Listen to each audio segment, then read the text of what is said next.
Tyson Fury and Anthony Joshua's bouts are fights in name only. Their opponents are merely useful punchbags who'd be unlikely to get work as their sparring partners. Jeff POWELL MBE.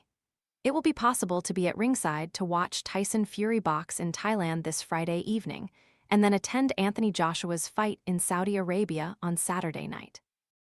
The Gypsy King will prove that by flying from Bangkok to Riyadh soon after his encounter with the veteran Mariusz Wach in time to see AJ take on somebody called Kristian Prenga.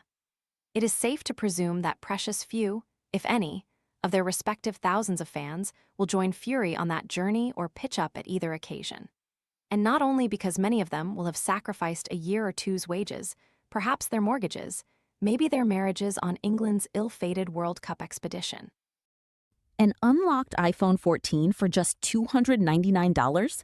This renewed 128GB model gives you a vivid OLED display, 5G, and the freedom to choose your carrier. Want to check today's Amazon deal?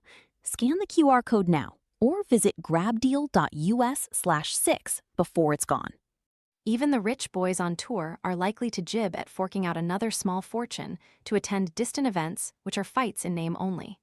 Joshua's flight booking gives the game away, as does the choice of venues. Fury goes through the motions in the notorious Thai beach resort of Pattaya. Joshua at Saudi Arabia's Jeddah-on-Sea. Of course, these are by way of preparation for them fighting each other in that forever-awaited box office boomer later this year. But to be honest, these matchups are not so much warm-ups as water treaders. These opponents would be unlikely to get work as their sparring partners.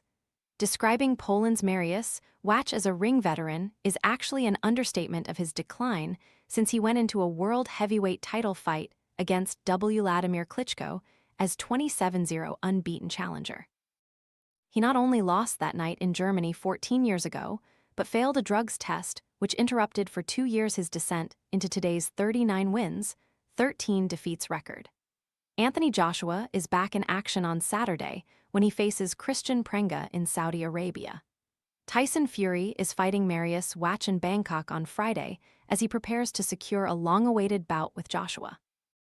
The longer he drags on, as he approaches his 46th birthday, the more he becomes a useful punchbag, given his masochistic capacity to absorb punches for several rounds. A painful service he has provided to a number of British heavyweights, Dillian Whyte, Fraser Clark, and Hughie Fury among them. This is so patently a mismatch that it is not being televised anywhere in the world, but being saved by Netflix to help promote Fury v Joshua when that finally comes around. 2 years ago, Wach was flattened in as many rounds by our world heavyweight champion-in-waiting Moses Itama. That mercifully swift ending made for more comfortable viewing than some of the pointless beatings he has taken down the years. Kristian Prenga is a virtually unknown entity outside his native Albania. He has passed almost equally unnoticed on undercards mostly around New York, New Jersey, Philadelphia, and across the Canadian border since he emigrated to the U.S. At least he is 10 years younger than Wach and has 20 knockout wins on his record against 1 points defeat. Not that you are likely to recognize any of the names on that dance card. Try Joey Dodgko, Aldo Calendar, Tim Camelli, Willie Jake Jr., or the only man to beat him, Giovanni Orima. Most of them appear to have other jobs, such as barmen, bouncers, or cab drivers. Prenga, a pleasant enough feller, made the right noises at his London press conference. Ajay and his team have made a mistake. They've overlooked my knockout record. They've forgotten that he can no longer take a big punch like mine. Get ready for the worldwide shock which will change my life forever. He seems not to have noted that AJ is a former Olympic gold medalist and 2-time world heavyweight champion, nor that he is stepping into an altogether higher realm. Nor that Joshua is highly motivated emotionally by this being his first fight since his 2 close friends and team members were killed in a car crash in Africa, which he was lucky to survive. Get it done early, AJ, before he has a chance to land. Fury is set to fly from Bangkok to Saudi Arabia to watch Joshua a day after his own fight. Then you can invite Fury to join you in the ring, but don't forget Tyson, I'm the landlord for this one, so they can start the big sell. November is the likely month for Fury v Joshua 1.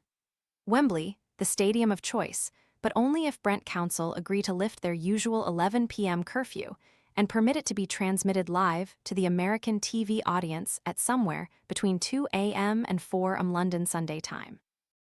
So enormous will be the difference from this weekend that Fury is about to entertain no more than 1,000 or so locals in a small, screened-off hall. He is donating the revenue from those tickets to good causes in Thailand, of which he has become fond as a training camp.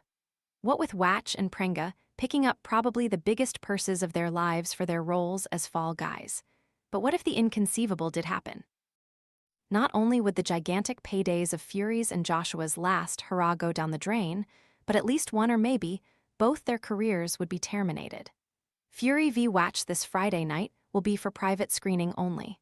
Joshua v. Prenga will be televised live on DAZN pay-per-view this Saturday night.